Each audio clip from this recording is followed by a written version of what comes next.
नमस्कार, ज्ञान वैविध्य चैनल में आपका स्वागत है। क्लास 9th के लिए बिहाई बुक से poem no man are foreign, इसका पोएट है जेम्स किर्के। तो कि जेम्स किर्के बोलते हैं कि भाई कोई भी जब लोग सोचते हैं एक दूसरे को ऐसे कि कोई आदमी आ गया जिसको वो जानते नहीं तो कहते हैं कि भाई ये स्ट्रेंजर है। और कोई दूसरे देश से आता है तो कहते हैं ये फॉरेनर है।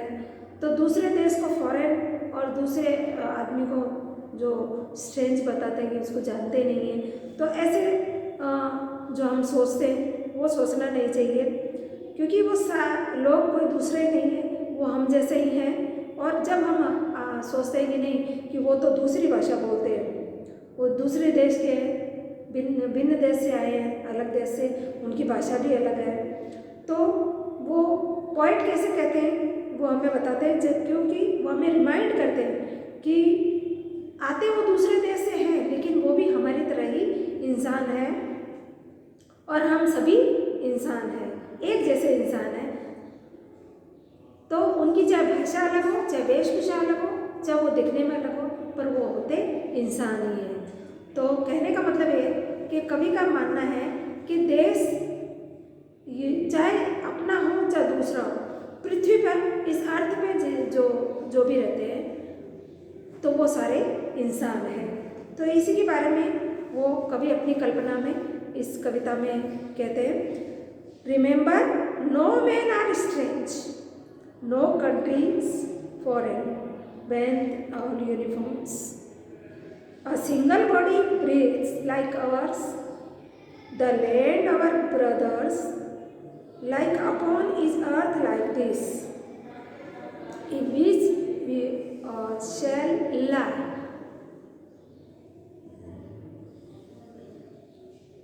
तो कवि कहते हैं, याद रखो कोई भी आदमी इंसान अनजान नहीं होता, कोई भी देश विदेश नहीं होता, चाहे उस यूनिफॉर्म चाहे सबकी अलग अलग होती है, पर उस यूनिफॉर्म के नीचे जो बॉडी होती है वो सारी एक जैसी होती है, इंसान की ही होती है। और सभी वो इंसान जो होते हैं वो सांस लेते हैं तो वो इंसान ही हुए। और जो जगह है, लैंड है, जिस पर जो भी चलता है वो हमारे जैसे ही भाई है, वो हमारे जैसे ही होते हैं, हमारे जैसे ही दिखते हैं, हमारे जैसे ही चलते हैं। इन विच वी ऑल शैल लाई, और जो कि हमारी तरह ही यहाँ पे रहेंगे। They too aware of sun and air and water are feed by peaceful harvest by wars long winter starved, their hands are ours and in their lines we read a labor not different from our own. कवि का यहाँ पे कहना है कि पृथ्वी के ऊपर, पृथ्वी एक ही है, ये धरती एक ही है, चाहे देश लोगों ने अपने अलग अलग बना लिए, और जो प्राकृतिक रूप से जो सब मिल रहा है, जो जैसा सन है, एयर है, वाटर है, तो वो सभी तो इसी चीज़ को यूज़ कर रहे हैं, फिर वो अलग कैसे हो गए, वो हमसे अनजान कैसे हो गए। हम जो जिस चीज़ का उपभोग करते हैं वही दूसरे लोग करते हैं, तो वो भी तो इंसान ही है, वो हमसे अलग अनजान कैसे हो गए। और जो फसल हम खाते हैं वही फसल वो लोग खाते हैं। तो ये जो लड़ाई झगड़ा करके, युद्ध करके हम सर्दियों में भूख से तड़पने के लिए क्यों मजबूर हो जाते हैं।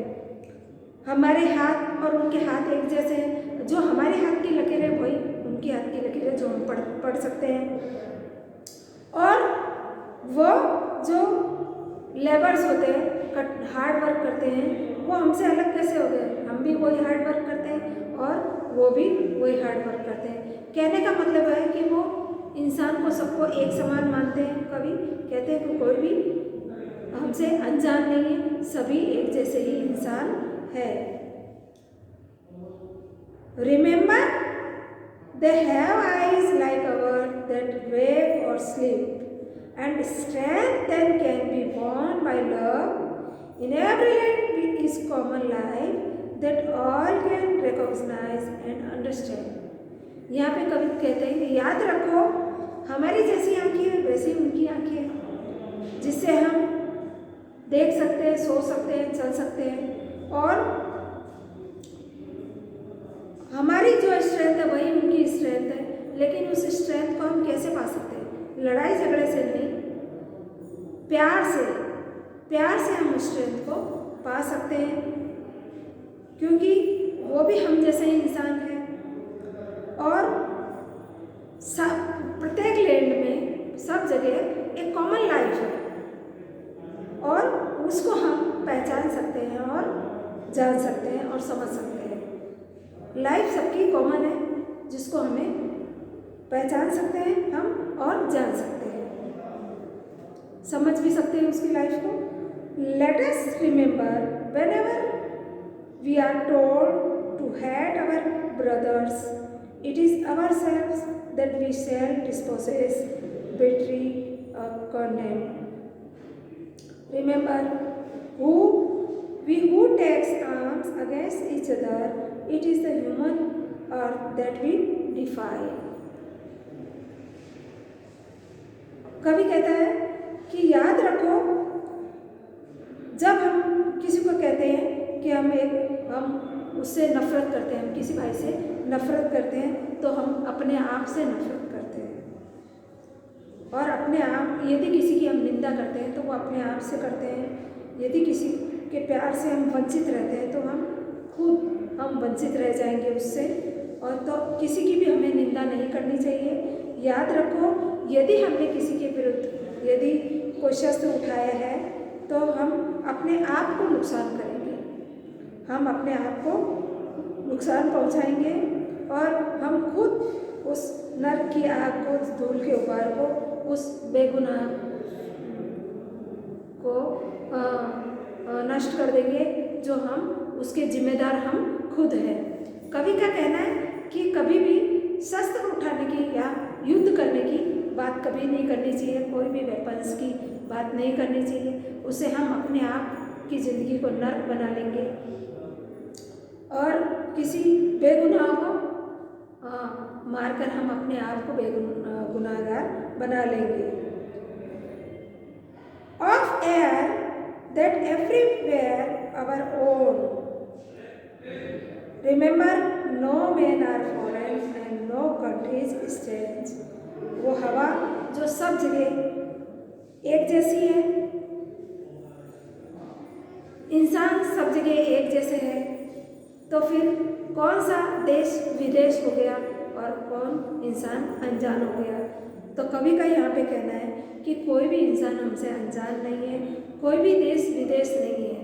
वो तो हमने, धरती तो सारी एक जैसी है, हमने सारा को जगह जगह बांट रखा है। सारी यूनिफॉर्म भले अलग अलग बना ली कि उसके अंदर की जो बॉडी है वो सारी एक जैसी है, एक जैसी सांस लेती है, तो फिर वो हमसे अलग कैसे हो गए। वो जो हमारे भाई है जो जिस जगह पे रहते हैं, तो धरती पर एक जैसे हैं और एक जैसे ही रहेंगे, एक जैसे ही जाएंगे यहाँ से। तो जब हम सारी चीज़ें जैसे सन, एयर एंड वाटर को हम एक जैसे ही ग्रहण करते, उपभोग करते हैं, तो फिर वो हमसे अलग कैसे हो गए। और जब एक फसल एक जैसी हम सब खाते हैं, तो उस युद्ध से उसको खत्म क्यों किया जाए, ताकि हमें सर्दी में भूख से तड़पना पड़े। तो वो कहते हैं कि ऐसा कुछ नहीं करना चाहिए। हमारे जैसे ही हाथ, उनके जैसे हाथ हैं, हाथ की लकीरें सबकी एक जैसी होती है जो हम पढ़ सकते हैं। तो फिर हम याद रखना चाहिए हमें कि हमारे कि जो भाई है वो हमारी तरह ही चलते हैं, हमारी तरह ही सोते हैं, हमारे जैसी उसकी आँखें होती हैं जो हमारी तरह सोते हैं या चलते हैं। तो यदि उसकी स्ट्रेंथ को हमें जीतना है तो वो हम प्यार से जीत सकते हैं और हम उसको पहचान सकते हैं और समझ सकते हैं। तो कहने का मतलब है कि कभी हमें एक इंसानियत को पहचानने की क्षमता के बारे में बता रहे हैं कि उस सारे इंसान एक जैसे हैं और उसे हमें निंदा करके और उससे हमें वंचित नहीं होना चाहिए और कोई भी ऐसा काम नहीं करना चाहिए, ऐसे हथियार नहीं उठाने चाहिए जिससे हम उससे अपने ही जो हवा है उसको खराब कर दे, जिसमें हमारा सांस लेना दुर्भर हो जाए। याद रखो, कोई भी इंसान ना तो विदेशी है और न ही कोई हमसे अनजान है। तो कभी इसमें यही सारी सीख हमको देते हैं। तो इसी तरह ये जो पोएम है वो यहीं पे ख़त्म होती है, इसका एंड होता है। Thank you.